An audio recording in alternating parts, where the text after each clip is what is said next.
सैयद इमरान शफकत आपकी खिदमत में हाजिर हूँ और आज हम इस्लामाबाद में मौजूद हैं। स्टूडियो में थोड़ी सी आपको जो मुख्तलिफ पन नज़र आ रहा है वो इस वजह से है। और आज के सियासी मंजरनामे के ऊपर जो खबरें हैं वो ये हैं कि कल जरदारी साहब ने एक तवील इंटरव्यू दिया जनाब हामिद मीर साहब को, पाकिस्तान के मारूफ सहाफ़ी हैं, और उसमें जो बातें सामने आई वो कुछ इस तरह से थी कि बिलावल साहब को अभी किसी ट्रेनिंग की ज़रूरत है।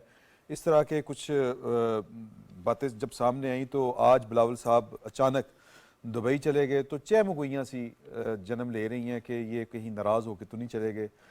इस वक्त हॉट जो टॉपिक है वो ये चल रहा है। इसके अलावा जो वज़ीर आज़म पाकिस्तान जनाब अनवारुल हक काकड़ आज एक महफिल में शरीक थे और मेहमान खुसूसी थे। एक अखबार की तरफ से वो तकरीब थी उसमें, और उन्होंने कुछ खुशखबरियाँ सुनाई कि आने वाले दिनों में SIFC के हवाले से कोई बड़ी इन्वेस्टमेंट पाकिस्तान में आने वाली है। और आज ही कराची की स्टॉक एक्सचेंज 59,000 का जो एक लिमिट थी, या कह लें कि नया रिकॉर्ड उसने बना दिया है।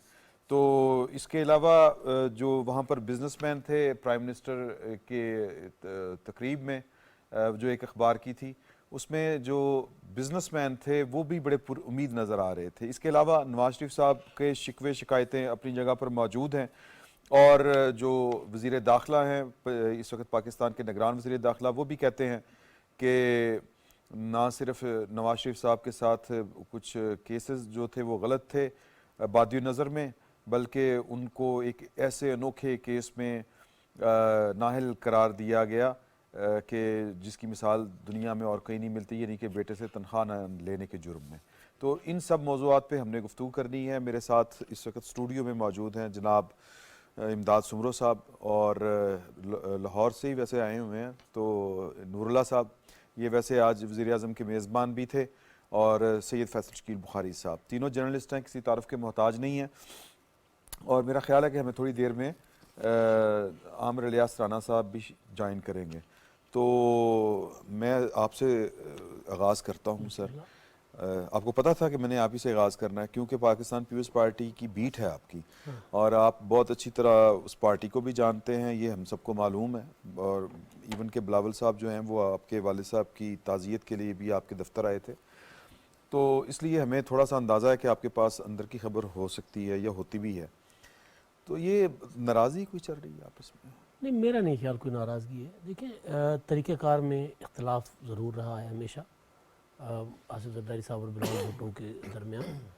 और आज कल जो इंटरव्यू था आसिफ जरदारी साहब का, उस इंटरव्यू को मैंने बगौर सुना। कल हम सफ़र में तो नहीं सुन सका था। उसमें कोई ऐसी चीज़ नहीं है जिससे इख्तलाफ की झलक नज़र आती हो। सही, वो नौजवान नस्ल की मजमूई तौर पर बात कर रहे हैं जरदारी साहब कि जी नई नस्ल जो है वो घर में बेटा बाप को कहता है अब आपको नहीं पता, आपको अब ज़ाहिर जदीद दौर है, नई चीज़ें हैं। तो उस सेंस में उन्होंने कहा कि बिलावल भी कहते हैं मुझे कि जी आपको नहीं पता, और बिलावल अभी सीख भी रहा है, अभी ट्रेन नहीं है, मैं भी सीख रहा हूँ। तो असल चीज़ जो ये थी वो बेसिकली दो चीज़ें जो पीपल्स पार्टी में चलती आ रही हैं, वो ये है कि बिलावल भुट्टो खुलकर खेलना चाहते हैं, आसिफ जरदारी खुलकर खेलने के हक में नहीं है। खुलकर खेलने से क्या मुराद है? सियासत अवाम में जाएँ, उतरे मैदान में उतरे। वो उनको उनके कई आसिफ जरदारी साहब के, तो जरदारी साहब उनको अवाम में जाने से रोकते हैं आपके ख्याल में? अवाम में जाना और फिर खुली डुली बातें करना। देखिए, पाकिस्तान की सियासत में इस ख़ानदान ने बहुत ज़्यादा नुकसान भी तो उठाया हुआ है ना। जैसे भी आपने अपने इंट्रो में कहा कि बिलावल अचानक चले गए, सही, बिलावल के पीछे जरदारी साहब भी चले गए। सही। अच्छा, बिलावल का ये शेड्यूल जो था वो KPK के दौरों के बाद दुबई जाना था, और वहाँ से आकर फिर कोयटा। आप देखिए ना, उसका जो शेड्यूल था, रोज़ाना एक जलसा कर रहे थे जी, और जलसे के बाद उन्होंने 30 अपना नवंबर को यौम तासीस रखा है सही बलूचिस्तान में। तो इससे बीच में उनका कोई शेड्यूल नहीं था। तो ये प्री शेड्यूल्ड उनका दौरा है। हाँ, बाप बेटे में एक चीज़ चलती रहती है पार्टी के को लेके चलने के हवाले से, लेकिन फैसला फाइनल वही होता है जो पार्टी करती है। तो मेरा ख्याल है कि उस तरह पार्टी में देखें कि जो पार्टी लीडरशिप होती है वो डोमिनेट तो बहरहाल करती है एक तरह से। पाकिस्तान में तो पार्टी लीडरशिप के पास वीटो का भी इख्तियार होता है। मेरा मतलब है कि इसको ये कहना कि इससे ये जो तासुर दिया जा रहा है कि कोई तासुर तो बन गया ना, जब आप खुद कहेंगे कि अभी उसको ट्रेनिंग की ज़रूरत है, अभी वो ट्रेंड तो हो अपने रहा लिए है। भी कह रहे हैं कि मैं भी सीख रहा हूँ। नहीं, वो तो सीखने की बात एक और है ना। मतलब एक बंदा अगर 70 साल की उम्र में भी नहीं सीखा तो ये तो उसकी आजिज़ी है। और एक जो कदरे नौजवान है, मुझे बिलावल साहब की एग्जैक्ट एज का अंदाज़ा नहीं है, 30 के करीब आप लगा लें, या 30-32। 30-32 के। तो उसको अगर कोई कहा जाए कि जी कि अभी उनकी ट्रेनिंग होनी बाकी है, या फिर लोग वैसे भी कह रहे हैं कि तजर्बे का कोई नेमुल बदल नहीं होता। वैसे ये तमाम तर जो कंट्रोवर्सी है या जो एक इम्प्रेशन दिया जा रहा है मीडिया के अंदर कि जरदारी साहब और बिलावल साहब के दरमियान कोई खलिश है या किसी बात के ऊपर कोई दलाइल दिए जा रहे हैं मुख्तलिफ, ये उस वक्त क्यों नहीं सामने आई जब बिलावल भुट्टो जरदारी साहब जो फॉरेन मिनिस्टर थे, ये उस वक्त क्यों नहीं सामने आई जब उस हुकूमतों वक्त के बात उन्होंने की नहीं थी। हिस्से क्यों नहीं की? मैं एग्जैक्टली यही सवाल यही मैं बात कर रहा की थी हूँ उन्होंने। कि नहीं, दूसरे की थी। पार्टी अमूर के ऊपर ये बात उन्होंने कौमी असम्बली में बतौर वजीर खारजा आखिरी जो स्पीच थी कौमी असम्बली की अपना तहलील से पहले आखिरी तकरीर में उन्होंने ये बात की हुई है। नहीं नहीं, वो कुछ और पैराए में थी ना। अब तो ये बहुत खुल के है कि 70 साल बुजुर्ग सियासत। और फिर देखें कि ये जो यहाँ तक कहना कि मैं जो जरदारी साहब हैं उनकी बात घर में सुनूंगा, पार्टी के अंदर पार्टी तो के मैं नहीं अंदर सुनूंगा, मैं नहीं तो सुनूंगा। सी के यानी अब एक मुझे तो इख्तलाफ बिलावल बहरहाल साहब ये का- इसको जो मर्जी रंग देने के इख्तलाफ तो बहरहाल बड़ा इख्तिलाफ तो अयां है है। ना। उसमें एक बड़ी वजह शायद ये भी हो सकती है कि आसिफ जरदारी साहब मुफाहमत की सियासत के अलमदार रहे हैं और उनकी आइडेंटिटी ये है कि वो मुफाहमत की सियासत करते हैं, जोड़ तोड़ सबके साथ मिलजुल के चलना। और प्रॉब्ली बिलावल भुट्टो साहब जो हैं वो अपनी पुरानी विकेट पे जाना चाहते हैं पीपल्स पार्टी की, जो कि एंटाई नवाज शरीफ या एंटाई मुस्लिम लीग जो है वो पॉलिटिक्स करना चाहते हैं। वो तो मेरा ख्याल है उनके इसके बगैर उनके पास चारा भी कोई नहीं। हाँ, यकीनन ऐसा ही है। इसीलिए मुमकिन है कि आसिफ जरदारी साहब अभी भी कुछ ऐसा सोच रहे हो कि उन्होंने मिलजुल कर ही चलना है। तो हमारे मुल्क के हालात इसी तरह के हैं और पॉलिटिक्स जिस तरह से चल रही है अभी तक इलेक्शन के हवाले से कि कब होंगे, कैसे होंगे, क्या इत्तेहाद बनेंगे, कौन किसके साथ होगा, किसको इलेक्शन लड़ने की इजाज़त होगी, ये ऐसी बहुत सारी चीज़ें हैं जिसकी वजह से मुमकिन है उन दोनों के दरमियान कुछ इख्तलाफात भी हो सकते हैं। मिलजुल कर चलने की बात उन्होंने की भी है इंटरव्यू में। वो कह अच्छा, रहे हैं ये कि अगर- कोई अकेला अगर नहीं पहले बना भी सकता। मिलजुल के ही चले हैं। ये लड़ाई जिसको आप कह रहे हैं या तासुर जिसको आप कह रहे हैं, तो ये बहुत ज्यादा पार्टी के लिए नुकसानदेह भी साबित हो सकता है। नहीं, वो इसलिए एक कि वो नून लीग में है ना, गुड कॉप बैड कॉप वाली बात, बैड वो कॉप मुझे वाली लगता है- पॉलिसी वो है। उससे अगर आप उस गुड कॉप बैड कॉप वाली पॉलिसी को देखते हैं तो बिलावल साहब का कद काट एक ऐसे सियासतदान की तरह सामने आता है जो कि पुरानी इस्टेब्लिशमेंट को या मौजूदा इस्टेब्लिशमेंट को चैलेंज कर रहे हैं और उसमें वो अपने वालिद साहब को भी चैलेंज कर रहे हैं। एक ऐसे पॉलिटिशियन सियासतदान का रोल उनका सामने आता है और उस वक्त सामने आता है जब वो हर दिन एक जलसा कर रहे हैं, जगह जगह जाके लोगों में इलेक्शन की कैंपेन कर रहे हैं। तो एक तो कट काट बड़ा नजर आता है, लेकिन दूसरी तरफ अगर आप नजर दौड़ाएं तो कुछ सीरियस बातें भी हुई। मेरा ख्याल है कि जरदारी साहब ने अगर बिलावल साहब को ये मैसेज कम्युनिकेट किया है कि पार्टी में तो अगर टिकट किसी को देना है तो वो मेरे सिग्नेचर्स के साथ ही होगा, तो मेरा ख्याल है ये बहुत सख्त मैसेज है और ये इंडिकेट आपको ये करता है कि मामलात शायद कहीं ना कहीं पे गड़बड़ जरूर है, कोई सख्त बातें जरूर हो रही हैं उसके अंदर। जरदारी साहब ट्रेडिशनली रिप्रेजेंट पीपल्स पार्टी के अंदर उस सेक्शन को करते हैं जो कि तगड़े पीपल्स पार्टी के, या जिनको आप कह सकते हैं कि तगड़ी इस्टेब्लिशमेंट, या जिनको आप कह सकते हैं कि आम जुबान में समझने के लिए वडेरे टाइप जो पॉलिटिशियंस पुराने रिप्रेजेंट करते हैं जरदारी साहब उनको पार्टी के अंदर। तो एक ये काविश भी हो सकती है बिलावल साहब की तरफ से कि यार पार्टी को एक नया फेस दिया जाए, अब इस सियासत से क्या जरा तो वो ब्रेक यही दी है। जाए। और जो ये जो ब्रेक दी टिकट जाए। वाला मामला है शायद लेकिन- एग्जैक्टली ऐसे नहीं है जिस तरह से ये कोट हो रहा है कि टिकट नहीं देंगे। शायद ये तो indefinite क्वेश्चन इस तरह का नहीं है। जिस तरह से आंसर था ये मुख्तलिफ चीज़ है। दूसरी चीज़ ये कि बिलावल भुट्टो जरदारी की पोजीशन ज़रा डिफरेंट है दीगर पार्टीज़ के मुकाबले में। वो ही इस वक्त पीपल्स पार्टी का फेस बिलावल भुट्टो जरदारी ही है और जो क्राउड पुलर हैं जिनके लोग फॉलो जिनको करके पार्टी को वोट दे सकते हैं वो पर्सनालिटी पीपल्स पार्टी में बिलावल भुट्टो जरदारी ही है। तो इसलिए उनका इस चीज़ों पे स्टैंड लेना मेरा ख्याल है वो प्योरली ज़रूरत है इलेक्शन कैंपेन की और सियासत करने के लिए ख़ुसूसन सिंध से बाहर जब वो आते हैं, पंजाब में, केपी में, बलूचिस्तान में, ज़ाहिर है एक नेशनल पार्टी है दीगर पार्टीज़ की तरह। इलेक्शन कैंपेन तो देखें ना कि वो कर रहे हैं, इसमें तो कोई दोबारा है नहीं, लेकिन इलेक्शन कैंपेन करते हुए उनकी पार्टी का वैसे तो हमें तो कोई मसला नहीं होना चाहिए, लेकिन उनको ज़्यादा होना चाहिए। लेकिन मैं वैसे एक बात कर रहा हूँ कि इलेक्शन कैंपेन करते करते वो उनकी अपनी कैंपेन हो रही है कि इनके इख्तलाफात हैं पार्टी के अंदर है। मेरा ख्याल है तो देखिए, इसको वोटर को क्या मैसेज देखिए मेरा मेरे मेरे उसमें एक जो बात जरदारी साहब ने की है ना, हामिद मीर ने पूछा उनसे कि आप उनको रोकते क्यों नहीं जब ऐसी बातें करते हैं, तो उन्होंने कहा मैं नहीं रोकूंगा, मैं क्यों रोकूं उसको, मैं रोकूंगा वो नाराज़ होकर बैठ जाए घर कि मैं सियासत नहीं करता। इससे ये भी तो है कि उन्होंने उनको आज़ाद भी कर दिया हुआ है कि ठीक है जो तर्ज सियासत आप अपनाना चाहते हो अपनाओ। लेकिन ऑन रिकॉर्ड एक तरफ वो बात होती है कि जी वो आमिर इलियास राणा साहब ने हमें ज्वाइन किया। अब आप बात मुकम्मल कर लें फिर मैं हाँ मैं वही कह रहा हूँ कि देखिए वो जो जिस तरह का इंटरव्यू है वो सुन के और उसके बाद ही अंदाज़ा हो सकता है कि वो जो बातें जिस तरह सामने आ रही हैं वो उस तरह हैं या नहीं है। मतलब एक जगह वो ये बात कहना कि जी वो बिलावल अभी ट्रेंड होना है बिलावल ने, दूसरी तरफ ये कि जी बिलावल मुझे भी कह रहा है कि जी घर बैठ जाओ, फिर ये कि इस बात से मैं उसको मना नहीं करूँगा, तो मना किया तो नाराज़ हो, यानी आज़ाद भी तो कर रहे हैं ना उनको, तो ये मैसेज भी तो जालों को जाता है। फिर चले आमिर साहब से बात करते हैं। आमिर साहब अस्सलाम वालेकुम। ये गुफ्तगू यहाँ पे ये चल रही थी कि जरदारी साहब का जो इंटरव्यू कल आया जिसमें उन्होंने ये कहा कि बिलावल साहब को भी मज़ीद कुछ सीखने की ज़रूरत है, एक तरह से खुलासा तो यही है। तो उसके बाद बिलावल साहब चले गए बाहर दुबई अचानक से, और पीछे गालबन आसिफ जरदारी साहब भी चले गए हैं, वो शायद फिर मनाने गए होंगे। तासुर तो यही बनता है। आपके पास क्या खबर है सर? देखें जी, अल्लाह बख्शे अब्बास अख्तर मरूम कहा करते थे, क्योंकि हमारे वो ग्रुप में थे, ग्रुप एडिटर भी थे जी, और पीपल्स पार्टी के साथ मोहब्बत ढकी छुपी भी नहीं थी उनकी, और वो कहते थे कि आसिफ जरदारी की असल कैंडिडेट आसफा भुट्टो है और वही जो है ना रिप्लेस करेगी बुनियादी तौर पे पीपल्स पार्टी को, असल में क़यादत उन्होंने करना है। और अब उनकी वापसी का सफर भी आ रहा है कि वो पार्टी के अंदर इन हो रही हैं, इलेक्शन लड़ने की भी बात हुई है, और जो हमारे दोस्त फैसल शकील शायद शाह साहब है आपके साथ जी फैसल शकील है। जी, और मैं उनकी सुन रहा था गुफ्तगू।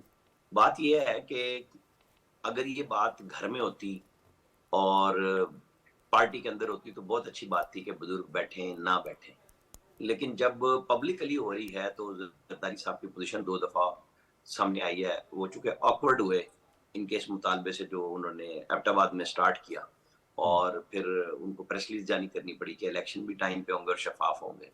उसके बावजूद जब बिलावल नहीं रुके और मौलाना फजलुर रहमान पे भी वक्ती कसती कि वो मदरसे में बैठे जाके, जो बुजुर्ग हो चुके मैं सियासत छोड़ दें, तो ये इंटरव्यू भी आया और ये बुनियादी जरूरत जवाब देने की थी कि जी टिकट मैंने देना है। तो मैं इसको इस तरह नहीं समझता कि ये बिल्कुल एक तयशुदा बात थी जो दोनों बाप बेटे ने की। ये ठीक ठाक किस्म की एक अंदरूनी रिफ्ट है, और उन्होंने जो हल्का सा इशारा किया, मैं और आप हम सब फैमिलीज में हैं, बच्चों में हैं, पढ़ाते हैं, बच्चे पढ़ रहे होते हैं। बड़े आजकल क्या, जब हमारा बचपन था हम भी अपने पेरेंट्स के साथ बड़ी ब्लंट गुफ्तगू करते थे। जहाँ घुटन का माशरा होता है ना, वहां पे होती है कि जी बस जो कह दिया वो हो गया। अदरवाइज अगर मुकालमा मौजूद है घर में, सोसाइटी में, तो वहाँ बच्चे निगेट करते हैं। क्या जैसे जरदारी साहब ने कहा कि बाबा आपको क्या पता है, मतलब ये बात एक आज से तो नहीं हो रही ना, हम सब बचपन से होके बड़े हुए हैं, और बड़े हमारे बच्चे हैं वो हमारे सामने बैठे होते हैं, हम उनसे चीजें सीख रहे होते हैं। बहुत सारी चीजों की हमें बातें करनी आती हैं, कंसेप्ट एक्चुअली अगर उनका हल करना हो, चाहे आए हो या कुछ हो, आजकल आर्टिफिशियल इंटेलिजेंस का है, आपको जो चीजें जदीद तरीन लेनी है उसमें बच्चे आपसे बहुत आगे होते हैं। और ये फैमिली वाइज है, बिलावल को उन्होंने टाइम दिया, लेकिन हर दफा जीरो भी आसिफ अली जरदारी ने किया बिलावल को। और मेरे हिसाब किताब में कल के इंटरव्यू के बाद उनके पास, बिलावल भुट्टो के पास तो बहुत कम गुंजाइश और स्पेस है। या तो वो खुल के फिर आके कहें ना कि जी मैंने आपसे पहले भी कहा था कि आपकी बातें हम घर में सुनेंगे, पार्टी में नहीं सुनेंगे। उन्होंने धमकी भी लगाई है एक तरह से कि टिकट तो मैंने देना है, 4P वाला मैं हूँ। ये जहां तक हम कहें ना कि पीपल्स पार्टी और नून लीग के जो बयानात हैं वो तो जाहिर है इलेक्शन बनाने की एक कंपेन है, लोगों को दिखाने की, लेकिन ये फैमिली के अंदर भी ठीक ठाक एक क्वेश्चन आ गया हुआ है कि जरदारी साहब जिस तरीके से सियासत को डील कर रहे हैं अंदरूनी सिंध में, उन्होंने अपना मुखालिफ कोई रहने नहीं दिया, और वो उनको सबको पीपल्स, मैं खुदा ना खास्ता को दूसरी बात नहीं कर रहा हूँ, सबको पीपल्स पार्टी में ले आए हैं। जिस तरीके से भी तरगीब किया है अपने अपने जो पोटेंशियल कैंडिडेट्स थे उनके खिलाफ, उन सबको वो पीपल्स पार्टी में ले आए हैं, जिनको अब ये जो नया इत्तेहाद सिंध में बनने जा रहा है उनमें से लोगों को वापस लाने और उनके मुकाबले में जो पीपल्स पार्टी के इलेक्शन लड़ना चाहते हैं इकट्ठा कर रहे हैं। तो ये जरदारी साहब के लिए बड़ी ठीक ठाक मुश्किल बात होगी। ये लोग बात कर भी रहे हैं कि अगर मोहतरमा बेनजीर भुट्टो और नुसरत भुट्टो के दरमियान में मुर्तज़ा भुट्टो आ गए थे, तो आज आसफा भुट्टो की अगर एंट्री जरदारी साहब को करनी है, जब बिलावल को फ्री हैंड दिया, घुमाया फिराया और अब जाके वो उनकी तनाबे खींचना चाह रहे हैं, तो रुकावट आएगी। ऐसी बात नहीं है। आपको पता है बिलावल भुट्टो के कई तर्जुमान भी आसिफ अली जरदारी ने तब्दील किए हैं, जो बहुत ज्यादा क्लोज हो जाते थे, फिर उनको साइड भी किया जाता रहा। ये पार्टी के अंदर एक चलती है कि ये इतलात हैं, इस तरह की इतलात हैं। और ये भी कहा जाता है कि जी कि शायद जरदारी साहब का जो अंदाज़ सियासत था उसने पंजाब में पाकिस्तान पीपल्स पार्टी को नुकसान पहुंचाया। इस तरह की भी बातें होती है। एक वक्फा लेते हैं, वक्फा लेने के बाद आके बात करेंगे हम कि अब इसका जो ड्रॉप सीन है वो किस तरह होता हुआ हमें नज़र आता है, और भी दीगर मौज़ूआत उन पर गुफ्तगू।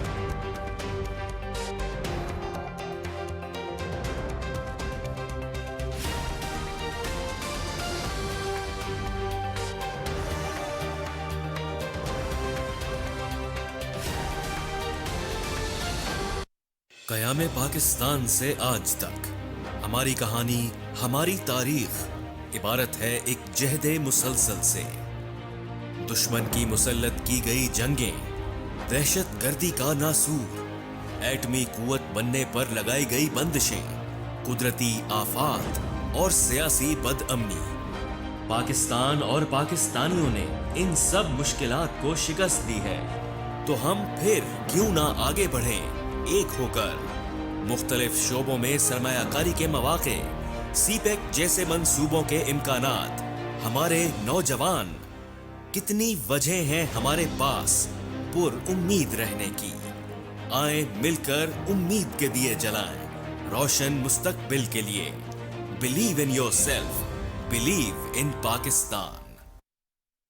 इमदाद सुमरो साहब, आपने बात सुनी। ये बातें तो हम वैसे भी हमें पीपल्स पार्टी के जब किसी दोस्तों के साथ बैठें तो ये बातें तो हो जाती हैं कि गड़बड़ है, मतलब जरदारी साहब किसी और तरह से चलना चाहते हैं, बिलावल साहब जो हैं अभी जिस तरह आपने बात की वो और तरह से चलना चाहते हैं, और पार्टी के कुछ लोगों तो मैंने खुद सुना हुआ है ये कहते हुए कि नहीं, ये जरदारी साहब की वजह से बिलावल साहब जो हैं वो ज़रा अपने आप को बंदिश में महसूस करते हैं। देखिए, पार्टी की सीसी का इजलास जो लाहौर में हुआ था, आखिरी इजलास जो गुज़िश्ता, उसमें अच्छा खासा आर्गूमेंट हुआ था बिलावल और जरदारी साहब ने। और प्रेस कॉन्फ्रेंस में बिलावल भुट्टो ने ये कहा था कि जी आखिरी एक मौका दिया अपने जरदारी साहब को कि हमें फ्री एंड फेयर इलेक्शन नहीं मिल रहे, लेवल प्लेइंग फील्ड नहीं मिल रही, हम अपने तर्ज की सियासत करना चाहते हैं, तो जरदारी साहब को हमने एक मौका दिया। तो इस पर तो कोई मतलब कोई वो नहीं है, कोई ढकी छुपी बात नहीं है। ठीक है। पार्टी के अंदर भी ये बात होती है कि जरदारी साहब अपने मफाहमती तरीके से जाना चाह रहे हैं। बिलावल भुट्टो जरदारी साहब समझते हैं कि हमें मफाहमत और ये यारी दोस्ती छोड़कर हमें प्रॉपर अपनी सियासत करनी चाहिए। पार्टी की जो सियासत है, पार्टी की जो लेगेसी है, उसको लेकर चलना चाहिए। तो इस बात में तो दोनों में इख्तलाफात हैं। राणा साहब ने जो बात की है ना आसिफा वाली, वो ज़रा बड़ी बात है, बड़ी अहम बात हाँ है। लेकिन चित्राल में बिलावल ने खुद खड़े होकर कहा कि आसिफा यहाँ से इलेक्शन लड़ेंगी, तो वो मतलब मुझे नहीं लगता कि इस लेवल पर कोई मामला है कि वो जरदारी साहब आसिफा लेकिन आसिफा को आप देखा ना, एक दफ़ा वो मुल्तान में आई थी, मुल्तान में आई थी, बिलावल कोरोना में थे, कोरोना में थे, 30 नवंबर ही था वो, लेकिन वो बिलावल साहब की अवेलेबल नहीं थे तब आई थी, तब आई थी ना। और उनका वो जो मैं पीटीआई कहने लगा था, पाकिस्तान पीपल्स पार्टी का जो वोटर था, वो आसफा के आने के ऊपर उनको ज्यादा करेगा, वो उसको कहेंगे ना, एक लड़की हैं बेनजीर जैसी लड़की हैं, एक्साइटमेंट थी, जाला उसको ज्यादा जाले को अट्रैक्ट करती हैं, जाले को ज्यादा। ये बिल्कुल ठीक बात है। उसकी वजह है ना मोहतरमा की झलक नजर आती है उसमें, तो उनकी बात करने के अंदाज में, उनकी बातों के दलाइल में, जिस तरह वो अपने आप को कंडक्ट करती हैं, मोहतरमा की बहुत ज्यादा शबाहत। अच्छा, कहीं ऐसा तो नहीं है जो राना साहब जो बात कर रहे थे, मैं राना साहब आपकी तरफ भी आता हूँ, मैं वैसे नूरुल्लाह साहब आप बताएं या आप भी इस पर इज़हार ख्याल कीजिएगा। आप भी वही काम कर रहे हैं जो पीपल्स पार्टी में हो रहा है। नहीं, क्लियरली बारी बारी कर लीजिएगा, बारी बारी मेरा मतलब है बारी बारी कर लीजिएगा कि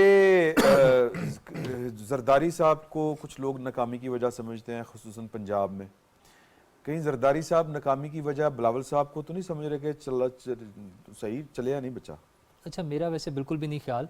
मेरे ख्याल में जरदारी साहब बड़े क्लियर हैं कि, और वो बार बार इस बात का अनाउंस भी करते हैं कि हमारे उम्मीदवार जो हैं वजारत उज़्मा के बिलावल भुट्टो होंगे।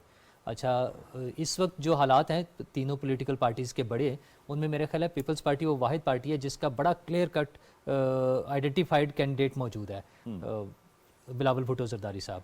बाकी पार्टीज़ में इफ्स एंड बर्ड्स और केसेस हैं, और वो उनकी नाअहली है, अदालत से इजाज़त से मशरूत है, इस तरह के मामलात हैं, और एक से ज़्यादा कैंडिडेट्स हमें नज़र आते हैं पार्टीज़ में उम्मीदवार वजारत उज़्मा के।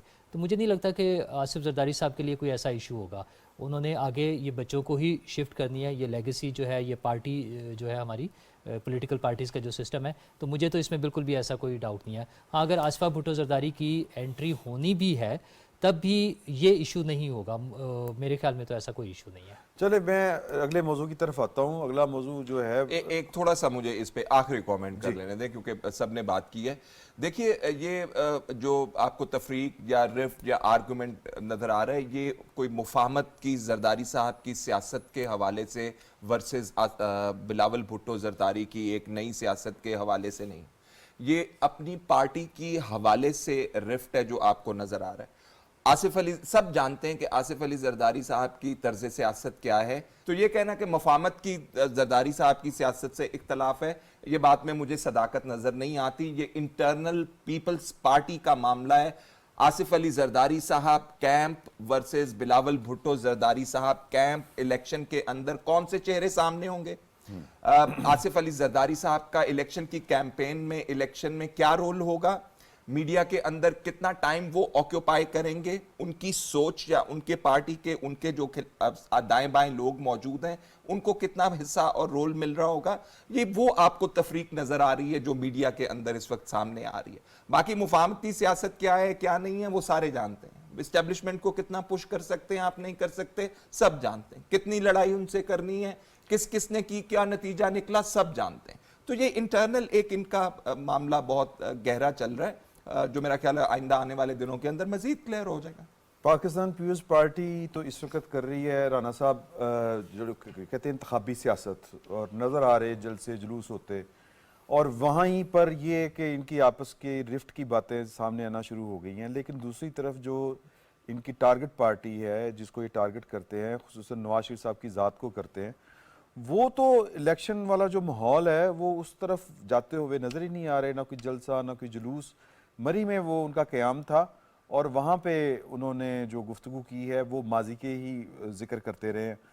तो कोई फ्यूचर का एजेंडा, कोई इस तरह की बात नहीं, कोई हमा हमी नहीं, कोई गहमा गहमी नहीं। क्या कहते हैं आप इस पे? दो चीजें पीपल्स पार्टी पे करता हुआ मैं आपके सवाल की तरफ आता हूँ जी। मार्च 2018 एक लाहौर में जलसा था और बड़े बड़े एंकर्स ने दावा किया हुआ था कि आज पीपल्स पार्टी सिंध असेंबली तोड़ देगी और हम जल्दी इलेक्शन की तरफ चले जाएंगे।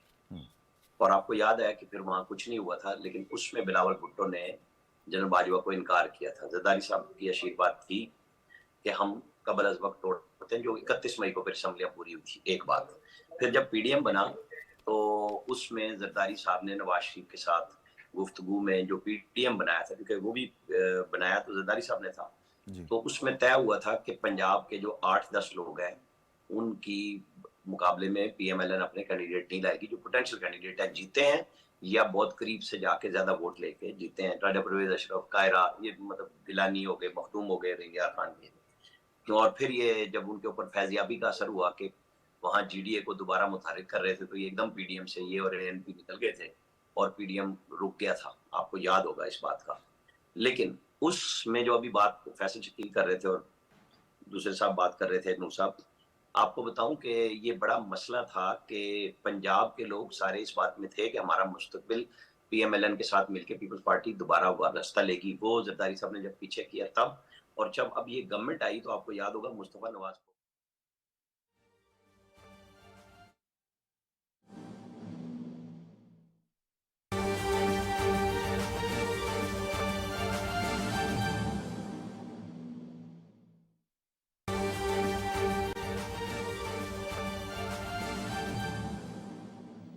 नाज़रीन, अहम तरीन खबर आपसे शेयर करें। निगरान वज़ीर आज़म अनवारुल हक काकड़ की ज़ेर सदारत निगरान विफाकी काबीना का इजलास हुआ है।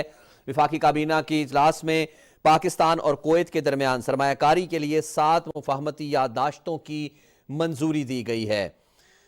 इन मुफाहमती याददाश्तों पर दस्तखत वज़ीर आज़म अनवारुल हक काकड़ के दौराए कुवैत के दरमियान किए जाएंगे। नाज़रीन, आपको बता दें कि वज़ीर आज़म अनवारुल हक काकड़ की ज़ेर सदारत विफाकी काबीना का इजलास हुआ है, जिसमें 14 नवंबर के काबीना कमेटी बराए कानून साजी उमूर के हवाले से भी जो फैसले लिए गए थे उनकी भी मंजूरी दी गई है, उनकी तौसीक की गई है।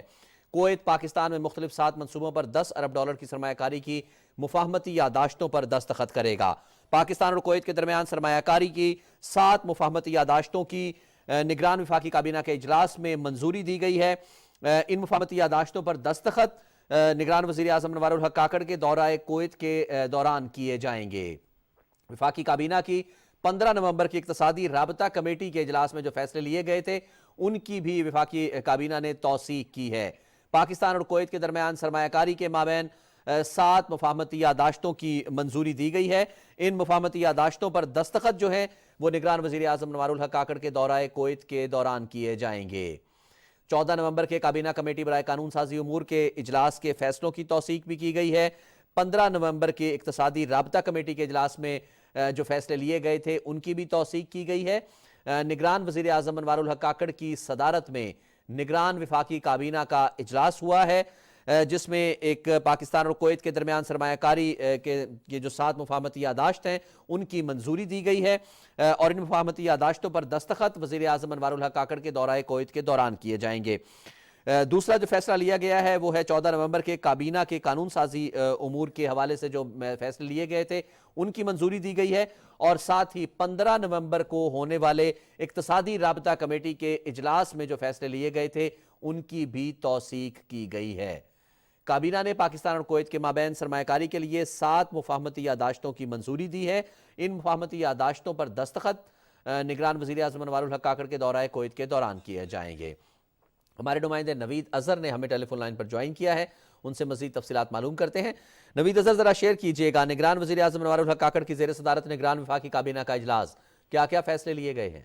आज के इजलास में जो है वो इंतहाई अहम जो है वो फैसले किए गए हैं और पाकिस्तान और कुवैत के माबैन जो है सरमायाकारी के लिए 7 मुफाहमती यादाश्तें जो हैं उनके ऊपर दस्तखतों की वज़ीर आज़म की ज़ेर सदारत काबीना के इजलास में मंजूरी दी गई है और ये खसूसी सरमायाकारी सहूलत कौंसल की जो कोशिशें हैं उनके नतीजे में $10 अरब की सरमायाकारी जो है वो पाकिस्तान में होगी। इन मुफाहमती यादाश्तों के मुताबिक इन मनसूबों में आबी ज़खायर की तोसी, कानकुनी की सहूलियात, साहली इलाकों के हवाले से जंगलात की हिफाजत और तोसी, IT के शोबे और तहफ़्फ़ुज़ खुराक के मनसूबों में सरमायाकारी जो है वो इनके मनसूबे जो हैं वो शामिल होंगे इसमें। इसके अलावा वज़ीर आज़म और वफाकी काबीना ने खसूसी सरमायाकारी सहूलत कौंसल जो है और मुतल्लिका वजारत की जो कोशिशें की गई हैं इस हवाले से पाकिस्तान में सरमायाकारी लाने के हवाले से उनकी तारीफ़ की है। वज़ीर आज़म ने हदायत की कि वफाकी सतह पर ये मुफाहमती यादाश्तों में सूबों के साथ ताउन जो है वो भी यकीनी बनाया जाए ताकि इन मनसूबों की तकमील जल्द और शफाफ तरीके से हो सके।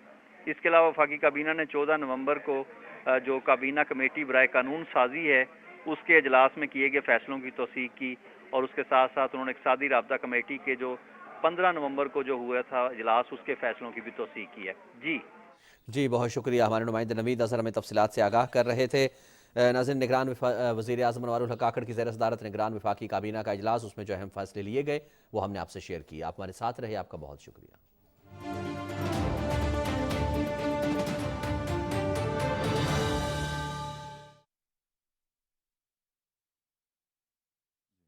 की बात थी और ये रहेगी पीपल्स पार्टी के अंदर जब तक जरदारी साहब का होल्ड है। चुप रहे लोग, आवाजें आहिस्ता आहिस्ता आएंगी कि जी जब कुछ होना होता है तो सिर्फ सिंध को मिलना है और लड़ाई कुटाई के लिए फिर पंजाब में डेरे लगा के बैठा। अब PMLN की तरफ आ जाए।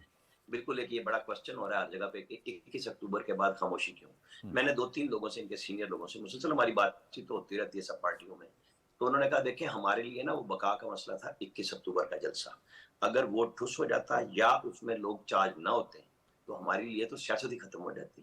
हमने बहुत पैसा लगाया, यानी हमारी पार्टी ने, तमाम कैंडिडेट्स ने जो टिकट के उम्मीदवार थे, तो हम अब इसकी इतनी लंबी कैंपेन नहीं कर सकते। हमने अब वो काम किया जो इलेक्शन से बाद में होता है, यानी बीएपी को मिलाया साथ, बीएपी के आधे लोग पीएमएलएन में आ गए, सिंध के अंदर एक इत्तेहाद की तश्कील पाई। आपको पता सलीम सैफुल्लाह मिल चुके, वो सेनेटर गुलजार वकार की जो फैमिली है वो पीएमएलएन में आ गई।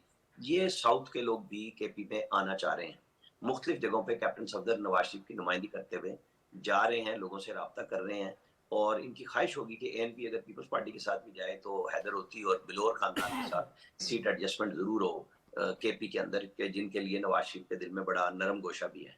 वो इस तरफ जाके अब इलेक्शन कैंपेन की तरफ आएंगे, जब कैंडिडेट्स के आजकल स्क्रूटनी भी हो रही है, जो दरखास्तें आई हुई हैं उनके वो सर्वे भी करा रहे हैं, पैसा भी बहुत आया दरखास्तों के साथ, उसको खर्च भी किया जा रहा है सर्वेज के ऊपर। उनकी बुनियादों को देखते हुए नवाज शरीफ एक पूरी कैंपेन चेकआउट कर रहे हैं, प्लान उसका हो रहा है, और वो जलसे जुलूस जब शुरू करेंगे, और जाहिर है इस दौरान अब अगला हफ्ता बड़ा अहम है, जिसमें मेरे ख्याल में तो इस हफ्ते में उनकी दोनों अपीलों का फैसला हो जाएगा, और वो एक तरह से इलेक्शन के लिए अहल हो जाएंगे कि जो सवाल उनकी सारी मुद्दत का उम्र का नाअहली का था वो तो सुप्रीम कोर्ट में जाके उनके कागजात के साथ तय होगा।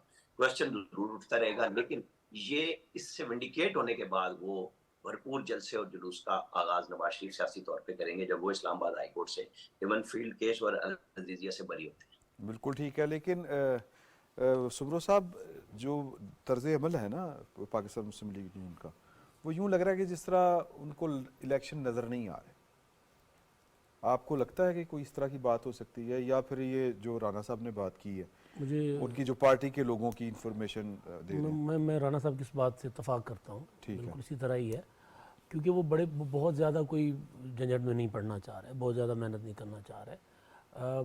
देखिए, एक जो पंजाब में ही ज़्यादा मुस्लिम लीग नून को प्रॉब्लम हो सकती है ना, तो अब ये क्यास किया जा रहा है कि तहरीक इंसाफ इलेक्शन में होगी नहीं, अभी होगी नहीं इंट्रा पार्टी इंतखाबात का जो मामला, तो वो करवा लेंगे। ठीक है, हो सकता है चेयरमैन पीटीआई इंतखाबात को डिस्क्रेडिट करने के लिए मैदान ही छोड़ दें, तो फिर पंजाब में तो कोई मेहनत करने की जरूरत ही नहीं है ना। अच्छा, नहीं, ये वैसे नया नुक्ता आप दे जी, रहे हैं। मैं बड़े अरसे से गुजारिश कर रहा हूँ ओके, कि वो इस तरफ सोच रहे हैं बड़े अरसे से कि इंतखाबात का बैकआउट किया जाए। देखिए, अब इस वक्त जो इंट्रा पार्टी इंतखाबात का मामला है 2-4 दिन के अंदर अंदर हो जाता है। पाकिस्तान में पॉलिटिकल पार्टी जिस तरह के इंतखाबात करवाती हैं, वो करवा के किसी के हवाले कर लें पार्टी की सरबराही, ताकि बल्ले का निशान हो। अगर वो नहीं करवाएंगे तो ज़ाहिर बल्ले का निशान नहीं होगा। तो बजाय इसके कि वो अपना हुकूमत या कोई इदारा, इलेक्शन कमीशन, उनको किसी और मुकदमे में, किसी और मामले में पीटीआई को के ऊपर पाबंदी लगा दे या उनको इलेक्शन लड़ने की इजाज़त ना दे, ये खुद करना चाह रहे हैं। और ख़ुद करने का मतलब ये है कि देखिए, नेटवर्क नहीं रहा उनका, उनकी पार्टी का वोटर तो होगा लेकिन इलेक्शन लड़ने के लिए लोग नहीं है। और एक कौमी असम्बली का हल्का, आप अगर मोटा मोटा हिसाब लगा लेना, कौमी असम्बली के एक हल्के के इलेक्शन के लिए आपको 10,000 कम से कम 10,000 लोग चाहिए जो इलेक्शन के पोलिंग डे के ऊपर। बिल्कुल ठीक है। ठीक है, तो वो मुझे लग रहा है कि मुस्लिम लीग नून को साफ नज़र आ रहा है कि पीपल्स पार्टी ज़ाहिर है पंजाब में जितना मर्जी तीर मार ले, मुस्लिम लीग नून के लिए थ्रेट नहीं बनेगी।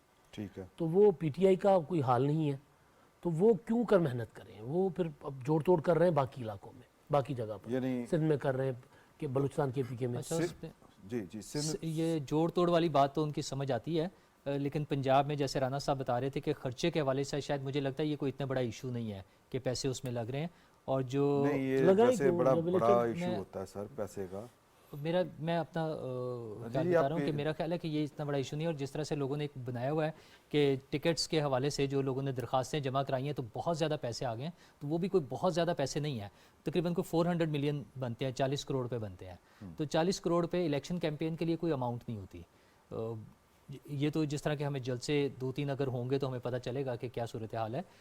उसमें इमदाद सुमरो साहब वाली बात में ज़्यादा वज़न है कि वो देख रहे हैं कि सूरत हाल क्या है, और पंजाब में उन्हें ये उम्मीद है कि उन्हें उनके लिए चूँकि कोई सख्त मुकाबला शायद ना हो, इसलिए वो उसको इजी ले रहे हैं। हाँ, केपी में वो कोशिश कर रहे हैं, जैसे बलूचिस्तान में पहले ही लोग कुछ शामिल हो गए हैं बीएपी से टूटकर, इसी तरह केपी में कुछ लोग शामिल हो रहे हैं। पंजाब से वो अभी इतना सिग्निफिकेंट नहीं है। सेनेटर वकार साहब चूँकि वो पहले से ही काफ़ी हद तक डिटैच हो चुके थे पार्टी से, तो पीपल्स पार्टी से, तो इसलिए मुझे नहीं लगता कि वो इतना इंपॉर्टेंट है। बट और इसी तरह सिंध में भी, सिंध में बड़ा थोड़ा सा उनके पास मार्जिन है शहरी इलाकों में, और वो भी अगर उसके प्रीवियस हिस्ट्री देखी जाए तो उसमें बहुत ज़्यादा पोटेंशियल नहीं नज़र आता। तो बलूचिस्तान से यस, और प्रॉब्ली शायद केपी से थोड़ा सा वो शेयर एक्स्ट्रा ले लें। पंजाब में उनका ख्याल ये है कि उनके इस मुकाबले में कोई नहीं होगा, इसलिए वो आसानी से जीत जाएंगे। क्यों जी स्वीप कर रही है पाकिस्तान मुस्लिम लीग पंजाब से? मुझे नहीं पता जी, ये इलेक्शन के रिजल्ट के बाद पता चलेगा मुस्लिम लीग नून क्या करती है क्या नहीं करती है। लेकिन देखें, मेरा ख्याल है कि जो इस वक्त चेस बोर्ड के ऊपर सियासत हो रही है या उसका नक्शा है, उसको या तो समझ नहीं पा रहे हैं ठीक तरीके से, या जो समझे हैं वो कुछ ज़्यादा समझ बैठे हैं। मिसाल उसकी यूं मैं दे सकता हूं कि अभी बहुत ज़्यादा कन्फ्यूजन वाकई सियासत के अंदर मौजूद है। इलेक्शन कमीशन ने जो पाकिस्तान तहरीक इंसाफ को टाइम दिया है, तो क्या उसका इम्पैक्ट जो है पार्टी के ऊपर भी आएगा इलेक्शन जाने में? क्या पार्टी इलेक्शन नहीं लड़ पाएगी? किसी और के पास अगर सरबराही चली जाए तो क्या पीटीआई जो है वो 12, 14, 16 जितनी भी सीटें उनको कहा जाता है कि ये लेके जा सकते हैं इस इलेक्शन में, नहीं ले पाएंगे? या जिस तरह इमदाद सुमरो साहब कह रहे हैं कि बिल्कुल लड़ेंगे ही नहीं, पाकिस्तान तहरीक इंसाफ वाले बायकॉट कर देंगे। अच्छा, ये बारहा इस स्ट्रैटेजी के ऊपर लोगों ने सीख लिया कि यार ये बायकॉट करना कोई किसी किस्म का हल मौजूद नहीं है, सियासी तौर पर ये पिटी हुई चाल है, और अगर हम ये करेंगे तो हम अपनी डिफीट मान लेंगे, और अगर हम इलेक्शन लड़के हारेंगे या हमें हराया जाएगा तो फिर हमेशा हर एक के पास ये एक कैनवस ओपन होता है कि आप ये कह सकें देखें हमें तो दीवार के साथ इस लगाया तरह गया की था। जो थी हम ना तो- कि किसी को हम तो बात इखलाकी कर- तौर के ऊपर चित करने वाली की जो पॉलिसी थी कि असम्बलियां तोड़ दें, जो अपनी हुकूमतें थी वो तोड़ दें, खत्म कर दें, उससे तहरीक इंसाफ को फायदा तो कोई नहीं होगा। हम उन्हीं की बात कर रहे हैं वो आगे भी अगर ये बायकॉट करेंगे तो उनको इलेक्शन में फायदा नहीं होगा। मेरा ख्याल एक माइंडसेट की बात होती है ना, कौमी असेंबली और मेरे ख्याल में ये ब्रेक माइंडसेट ले नहीं, लें, मैं जरा अगर आप इजाजत अगर आप इजाजत दें ब्रेक। तो मैं नुक्ता अपना पूरा कर लूं, अगर आप कहते हैं तो मैं छोड़ देता हूं उसको नहीं, यहीं पे। नुक्ता आप अपने हाथ में रखें, ठीक। मैं जब ही ब्रेक से आता हूं तो वो नुक्ता आप पूरा कर दीजिएगा हाथ से। एक छोटा सा वक्फा लेते हैं और वापस आके नुक्ता पूरा करवाएंगे फैसल शकील साहब।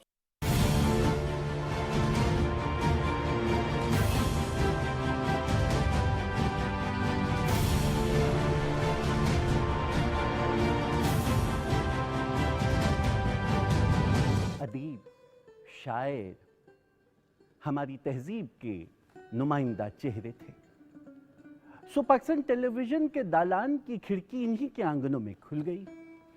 इन आंगनों में खेलने वाले बच्चों ने अपने अपने दालानों से जो मिट्टी उठाई थी उसमें इसी का खमीर था, और वो पाकिस्तान टेलीविजन की स्क्रीन से बोलता है। मुझे यूँ लगता है कि मेरे वालिद की जो कदावर शख्सियत और उनका जो काम है उसके मुकाबले में मैंने कुछ नहीं किया। एक और तरह से मैं समझती हूँ कि मेरे वालिद भी थोड़े मेरे पर प्राउड होंगे, वो ये कि मैं भी अपना काम ऑनेस्टी से ही करना चाहती हूँ, और यही मैंने अपने बच्चों को भी सिखाया। तुम्हारा नुक्ता-ए नज़र दुरुस्त है तो हो, मगर अभी तो मैं जवान हूँ, अभी तो मैं जवान हूँ, अभी तो मैं जवान हूँ।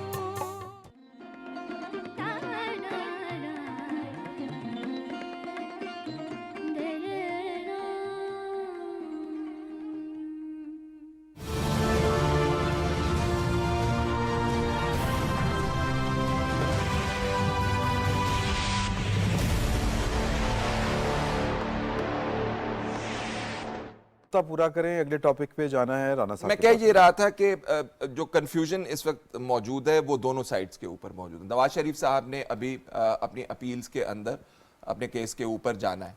आप कह सकते हैं कि उनके साथ ज्यादती हुई माजी में, सुप्रीम कोर्ट ने जो किया, साकिब निसार, आसिफ सईद खोसा साहब, जो भी मामलात हुए वो अब सबके सामने, लेकिन नवाज शरीफ साहब से वो बात इतने जोर शोर से अब हो नहीं रही जितनी वो पहले कर रहे थे, और मेरा ख्याल है उनको करनी चाहिए, और उनको वो ये अदालत में भी करनी चाहिए कि ये वो हकायक हैं जिनके हवाले से बात हो रही है।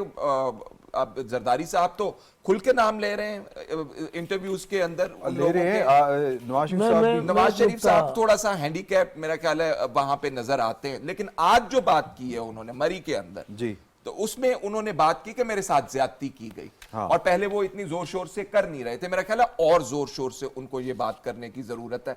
सवाल ये पैदा होता है अब क्यों कर रहे हैं? अब इसलिए कर रहे हैं कि शायद उनको अंदाजा है कि पीटीआई के हो सकता है कि इलेक्शंस के अंदर वो इलेक्शन लड़ रहे होंगे, या हो सकता है इमरान खान साहब का कैंडिडेचर जो है वो बहाल हो जाए। अभी तो उनकी इस्लामाबाद हाई कोर्ट ने बहुत बड़ा रिलीफ दिया उनको। हाँ जी। तो ये जो एक कंफ्यूजन का शिकार है, मेरा ख्याल है सियासी तौर पर ये पॉलिटिकल पार्टीज के लिए कोई अच्छा अमर नहीं है कि वो इसका शिकार हो जाए। मैं मुख्तसरन, हाँ ये जो फैसल साहब ने बात की है ना कि वो बाइकॉट, जिस शख्सियत की हम बात कर रहे हैं ना, चेयरमैन पीटीआई की, वो इस इलेक्शन के बाइकॉट से और ज़्यादा बड़े ब्लंडर कर चुके हुए हैं। वो कौमी असेंबली से रिजाइन कर चुके हैं, वो 2 सूबाई असेंबलियाँ तोड़ चुके हैं, 2 हुकूमतें ख़त्म कर चुके हैं अपनी, और उसके नतीजे में गिलगित की और आज़ाद कश्मीर की हुकूमतें भी गई थी। तो वो अपनी ज़ात से आगे का सोचते नहीं हैं। अगर वो खुद इंतखाबात में नहीं होंगे, वो किसी के लिए इतनी बनी बनाई पार्टी किसी और के हवाले करेंगे नहीं कि वो जी इलेक्शन भी लड़ें और जाकर अपोजिशन लीडर बने या कौमी असेंबली में जाकर बैठे।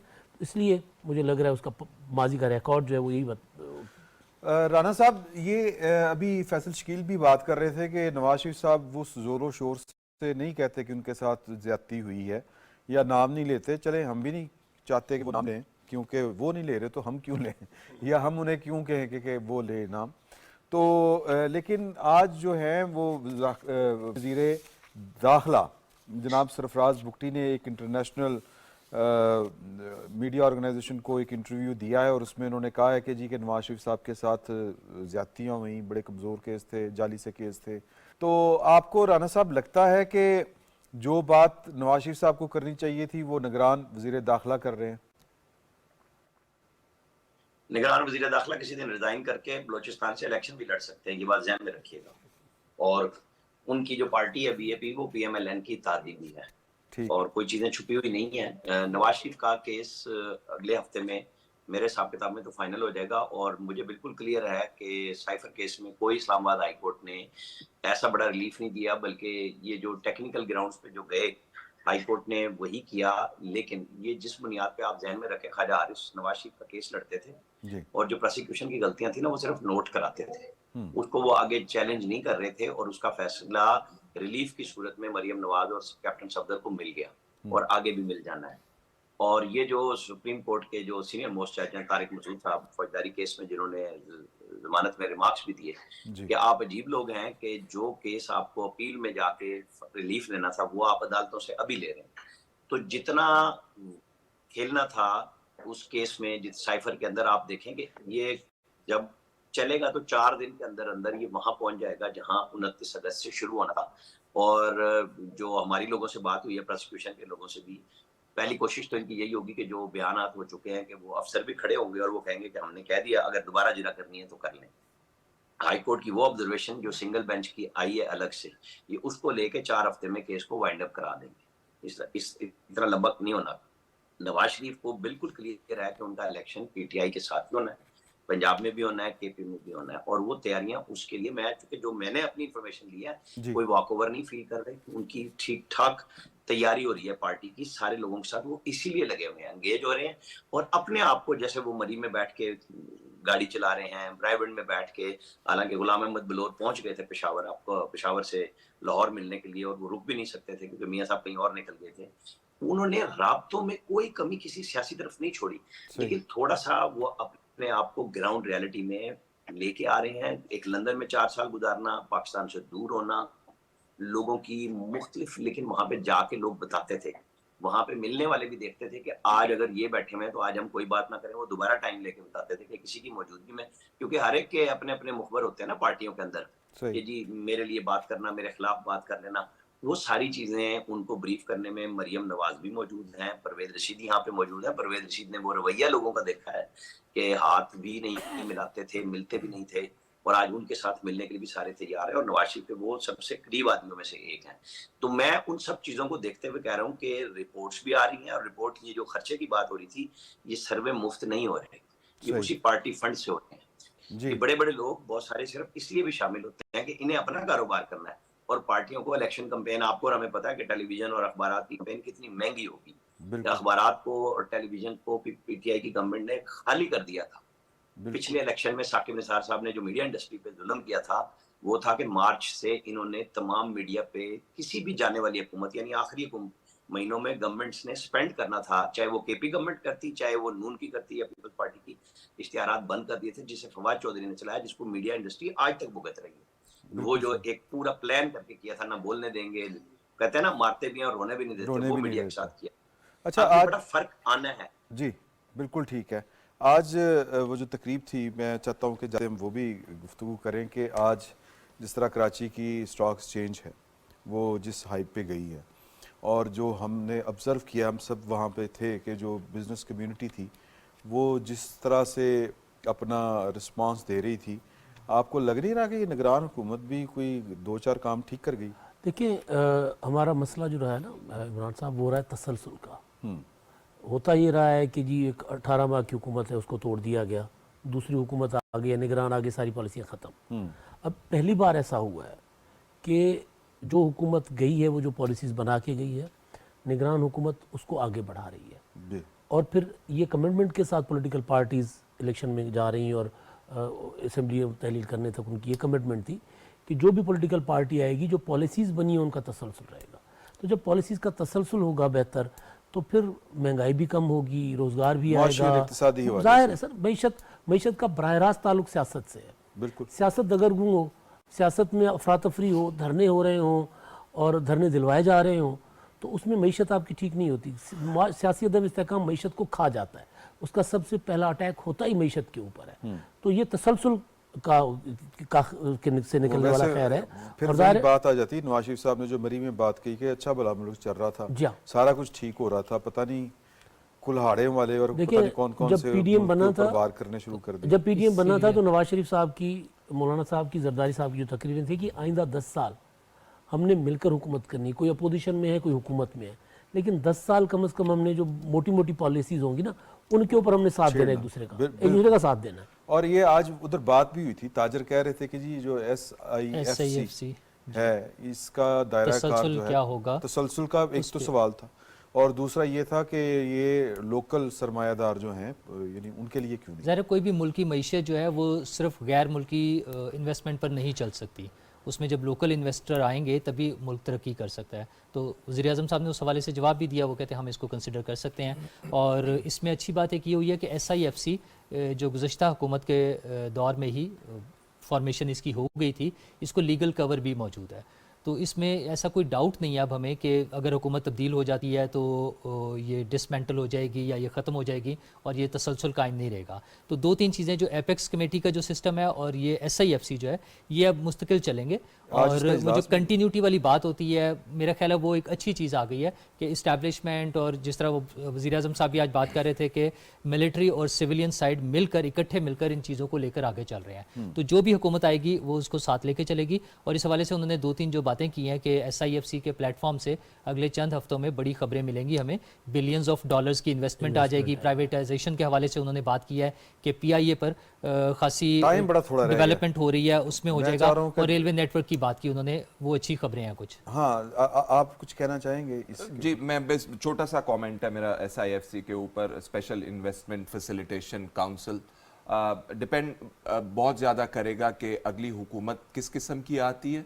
मखलूत हुकूमत आती है, हंग पार्लियामेंट होती है, एक मेजॉरिटी के साथ गवर्नमेंट आती है जो फैसले कर सके और इस मुल्क की मईशत को आगे लेके जा सके। वो जो इमदाद साहब ने बात की, जो इमदाद मैं जो डिसीजन उस मेकिंग या उसके पास 2/3 मेजॉरिटी होगी, सिंपल मेजॉरिटी होगी, ताकत होगी उसके पास फैसला करने की, या वो फिर कहते हैं हमने मजबूर होंगे हंग पार्लियामेंट की वजह से। मिलके करना है ये 2000 मेरा ख्याल है 20-21 में ये वाली बातें हमारी बड़ी पॉलिटिकल पार्टियां कर चुकी हैं।